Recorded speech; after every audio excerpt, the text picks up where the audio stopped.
வணக்கம் என் அன்பு சொந்தங்களே. அவர் பெயர் ஆகாஷ் குமார். அவர் காதலி பெயர் மீரா. இருவரும் ரொம்ப நாளாவே காதலித்து வந்த நிலையில் பெற்றோரிடம் பேசி எப்படியோ 3.5 ஆண்டுகளுக்கு முன்பு காதல் திருமணம் நடைபெற்றது. தொடக்கத்தில் இனிமையாக இருந்த இவர்களது இல்லற வாழ்க்கையில் சமீப காலமாக அடிக்கடி மோதல்கள் ஏற்பட்டு வந்துள்ளன.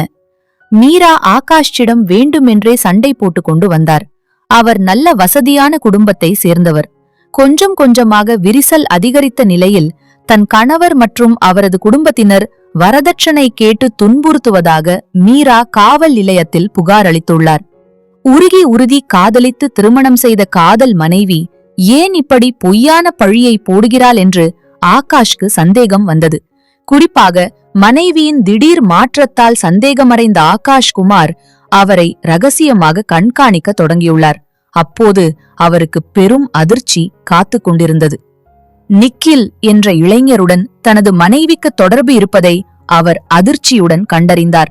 மேலும் தனது ரகசிய காதலனுடன் சேர்ந்து வாழ்வதற்காகவே திட்டமிட்டு கணவர் மீது பொய்யான வரதட்சணை புகாரை கொடுத்ததும் அதன் மூலம் விவாகரத்து பெற்று பெரும் தொகையை ஜீவனாம்சமாக பறிக்க அவர் சதி செய்ததும் தெரியவந்தது.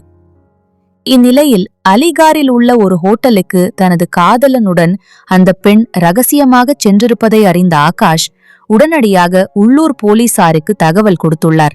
சம்பவ இடத்திற்கு விரைந்து வந்த போலீசார் அந்த பெண்ணையும் அவரது காதலன் நிகிலையும் கையும் களவுமாக பிடித்தனர்.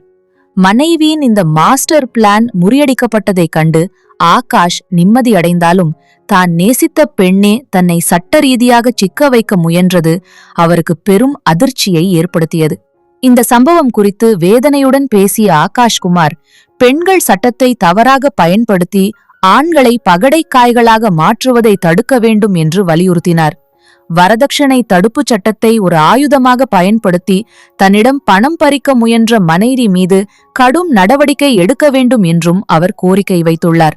பொய்யான புகார்கள் மூலம் ஒரு குடும்பத்தையே சீரழிக்க முயன்ற அந்த பெண்ணின் சதி திட்டம் தற்போது உத்தரப்பிரதேசத்தில் பெரும் விவாதத்தை கிளப்பியுள்ளது.